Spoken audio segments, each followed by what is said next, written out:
आप में से कितनों को लगता है कि आपका आत्मविश्वास हिल जाता है? कितनों को लगता है? ये सवाल बहुत से बच्चों ने पूछा है और ये बिल्कुल सही सवाल है कि मेहनत में कोई कमी नहीं होती है। खुद ने भी मेहनत की होती है, अपने पेरेंट्स ने भी की होती है, टीचर्स ने भी की होती है, हमने भी ईमानदारी से की होती है। ऐसा नहीं कि भाई टीचर को अच्छा लगे या माँ बाप को अच्छा लगे लेकर, ईमानदारी से की है।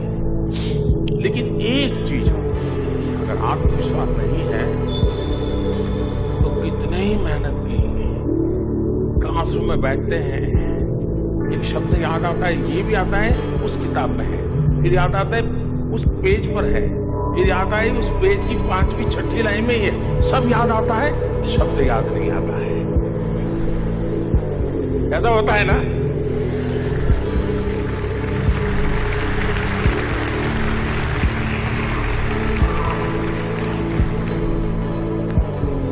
मैं बचपन में विवेकानंद जी को बहुत पढ़ता रहता था। वो हमेशा एक बात कहा करते थे, अहम ब्रह्मास्मि। कहते थे कि अपने आप को कम मत मानो, अहम ब्रह्मास्मि, मैं ही ब्रह्म का रूप हूं। यानी आत्मविश्वास जगाने की बात करते थे। दूसरी भी एक बात बड़ी मजेदार विवेकानंद जी किया करते थे। वो कहते थे, और उस जमाने में 33 करोड़ देवी देवताओं की चर्चा हुआ करती थी। वो कहते हैं कि तुम 33 करोड़ देवी देवताओं का पूजा पाठ करो, 33 करोड़ देवी देवता तुम पर आशीर्वाद बरसाएं, सारी कृपा बरसाएं, लेकिन तुम्हारे अंदर कोई विश्वास नहीं होगा, आत्मविश्वास नहीं होगा, वो 33 करोड़ देवी देवता भी कुछ नहीं करेंगे।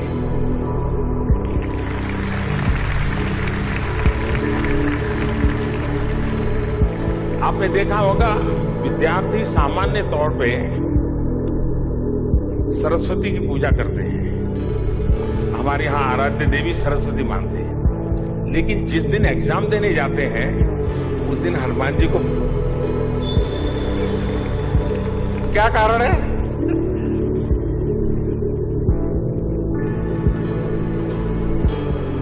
ऐसा क्यों करते हैं?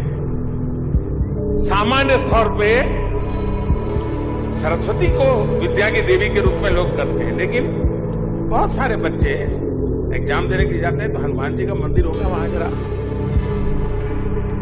मैं जब छोटा था तो मैं उसकी मजाक उड़ाता था और मैं कहता था कि हनुमान जी को इसलिए नमन करके जाता है कि अगर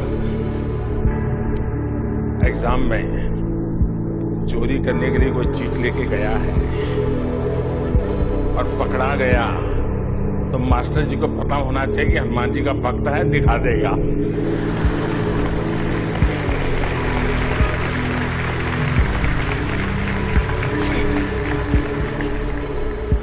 खैर वो तो मैं स्कूल के अंदर चुटकुले सुना देता था तो उसका हिस्सा था, लेकिन हकीकत ये है कि मन में एक भाव रहता है आत्मविश्वास का, और ये आत्मविश्वास कोई जड़ी बूटी नहीं है जी कि मम्मी कह दे आज एग्जाम में जाने से पहले ये टैबलेट ले लेना, वो ऐसे नहीं होता है। आत्मविश्वास वो कोई लंबा सा भाषण सुन ले तो भी आत्मविश्वास आ जाता, ऐसा नहीं है। हमने अपने आप को हर पल कसौटी पर कसने की आदत डालनी चाहिए। कभी मान लीजिए हमारे घर में कहीं पर छोटी पहाड़ी है या घर के पास कहीं कोई बड़ा मकान है, स्टेयरकेस है, होता है क्या भाई 3 मंजिला मकान है, चलो देखते हैं 3 दोस्त, सबसे पहले स्टेयरकेस में कौन चढ़ के जाता है? जो चढ़ेगा उसको आत्मविश्वास आएगा, जो नहीं चढ़ेगा उसको मैं भी चढ़ू, दूसरे दिन मेहनत करेगा। आत्मविश्वास हर कदम पर कोशिश करते करते करते बढ़ता है और हम उसको अचीव कर सकते हैं। और इसलिए निरंतर ये कोशिश होनी चाहिए कि मैं जहां हूं उससे मुझे कुछ और अधिक करना है, और इसके लिए जो मुझे करना पड़ेगा वो मैं करूंगा। आप लोग एग्जाम के समय शायद टीवी देखते नहीं होंगे, लेकिन अभी अभी एक खबर मेरे दिल को छू गई। अभी साउथ कोरिया में विंटर ओलंपिक चल रहे हैं। उस विंटर ओलंपिक में कनाडा का एक नौजवान मार्क खेल रहा है और उसको वो स्नोबोर्ड का खिलाड़ी है। और आप लोग स्कूल बोर्ड के खिलाड़ी हो, वो स्नोबोर्ड के एग्जाम दे रहा था, आप लोग स्कूल बोर्ड के एग्जाम दे रहे हो, और वो ब्रॉन्ज मेडल ले आया। लेकिन उसकी कथा ये है कि स्नोबोर्ड की उसकी प्रैक्टिसिंग में 11 महीने पहले उसको भयंकर इंजरी हुई, यानी 15-20 फ्रैक्चर हो गए, कोमा में था, 11 महीने पहले अस्पताल में पड़ा था। लेकिन अभी 4-5 दिन पहले वो ब्रॉन्ज मेडल ले आया और उसने अपने फेसबुक पर 2 फोटो रखी है। एक 11 महीने अस्पताल में पड़ा हुआ कोमा वाला दृश्य और बगल में ब्रॉन्ज मेडल का सम्मान प्राप्त करता हुआ, और फिर आगे उसने लिखा है, धन्यवाद जिंदगी। कितना बड़ा आत्मविश्वास होगा कि हाथ पैर टूट चुके हैं, कोमा में चला गया इंसान है, परिवार भी, अब तो परिवार भी कहता होगा भाई बहुत हो गया, खेल लिया, अब ठीक हो गए, अब मत जाओ, लेकिन चला गया, फिर से कनाडा का सम्मान प्राप्त कर लिया।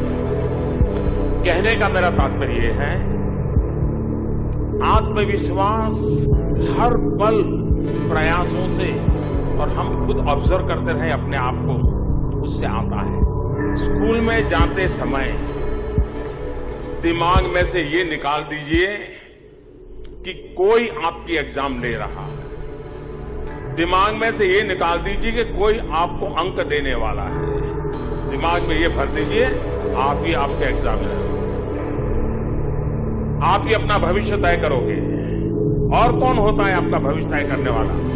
वो अंक गिनने वाले गिनते रहेंगे, मैं अपने हौसले को लेकर के चलता रहूंगा। इस भाव के साथ बैठिए और आप देखिए, और जीवन में सफलता में आपके पास क्षमता हो, संसाधन हो, सब हो, लेकिन आत्मविश्वास न हो तो आप कुछ नहीं कर सकते। और बहुत बढ़िया सवाल पूछा बेटा आपने, और देश के सिंध बच्चों ने मुझे बताया। एक बात मैं कहना चाहूंगा, हमारा देश विविधताओं से भरा हुआ है। 100 के करीब भाषाएं हैं, 1700 से ज्यादा करीब डायलेक्ट्स हैं। इतनी विविधताओं से भरा देश है, लेकिन मेरी मर्यादा है, मुझे देश की इतनी भाषाएं नहीं आती। मैं बहुत सारे बच्चे होंगे जो आज मुझे ऑनलाइन या टीवी पे या अपने क्लासरूम में देखते होंगे, सुनते होंगे, मैं उनकी भाषा में नहीं बोल पा रहा हूं। और इसलिए, और मैं मानता हूं उन बालकों को उनकी भाषा में बात बतानी चाहिए, लेकिन ये मेरी मर्यादा है। मैं तमिल नहीं बोल पाता, मलयालम नहीं बोलना पड़ता, कन्नड़ नहीं बोल पाता। नॉर्थ ईस्ट में जाए तो हर 20-25 साल के बाद एक नई लैंग्वेज। तो मैं पहले उन सभी बालकों की क्षमा चाहता हूं, और मैं सभी व्यवस्थापकों से कहूंगा कि हो सके तो इन्हीं बातों को उन भाषाओं में वॉइस ओवर करके अगर उन बच्चों तक पहुंचा दिया जाए, उनकी अच्छी सेवा होगी।